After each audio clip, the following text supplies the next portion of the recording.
Good morning, everyone. I'm delighted to join you for the Australian Technology Network Future Learning Summit. Apologies, I can't be with you today. May I start by acknowledging your new ATN Chair, Professor Harleen Hayne, Vice-Chancellor of Curtin University, with whom I met a few weeks ago.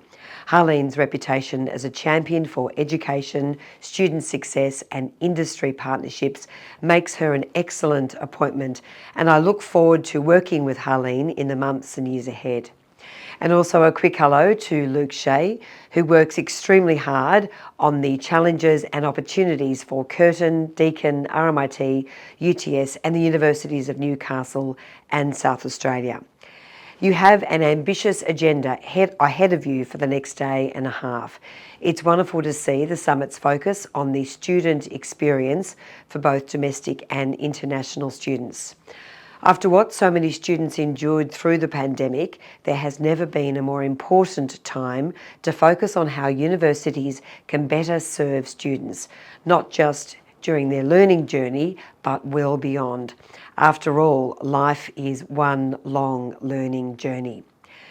Universities have a very big responsibility to ensure students are properly prepared for the world of work, including for jobs which don't yet exist.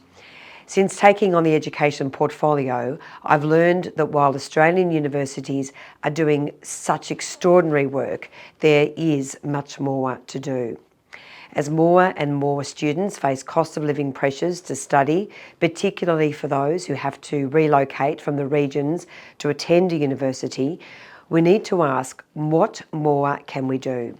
How can students succeed in their studies when they're battling to pay the rent or put food on the table whilst being burdened with HECS debt increasing at rates not seen since the early 1990s?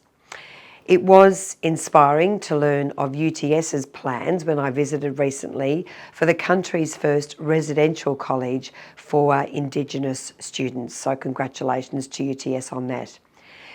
Delivering value to students is absolutely critical. That's why the Coalition opposed the government's Startup Year loan scheme, which charges student entrepreneurs for accelerated courses they can currently do for free. Regrettably, even our attempt to give students the right to refunds for deficient courses was opposed by Labor and the Greens. Certainly, if universities are going to continue to sell the dream of an Australian education to international students, the sector must take greater responsibility to ensure students don't end up couch surfing just to make ends meet. With 1.5 million migrants heading our way over 5 years, Labor's Big Australia policy also has big consequences for domestic students who need access to affordable housing and strong job prospects to thrive and succeed. Last year, international students in Australia contributed $25.5 billion to the national economy. But our reputation, which drives this huge dividend for our country, can never be taken for granted. Of course, students attending university won't thrive unless they get the very best start. Despite a 60% increase in schools funding over 2 decades, we've seen a marked decline in school standards. Shockingly, 20% of students starting Year 7 have the reading ability of a Grade 4 student. The Coalition is determined that our nation must do better than this, which is why evidence-based learning such as explicit instruction must be introduced into every Australian school. If students are not engaged, they will not learn. Certainly, the QILT Student Experience Survey tells us we must do a lot better to engage tertiary students. Only 55% reported a positive learning engagement experience, which post-pandemic shows our universities have a lot of work to do.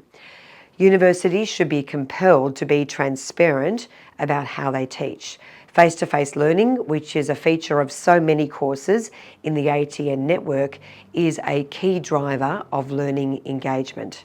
For instance, it is simply not good enough that half of all students who enrol in a teaching degree drop out. No wonder there is a growing teaching crisis in this country.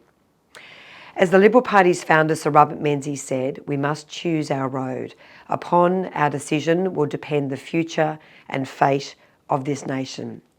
This summit is an important opportunity to consider the future and fate of our nation through the eyes of the next generation of innovators, business leaders and visionaries. I wish you all the very best for the next day and a half. Be brave and bold as you tackle each topic. That is certainly the approach I am taking as Shadow Minister for Education. Thank you.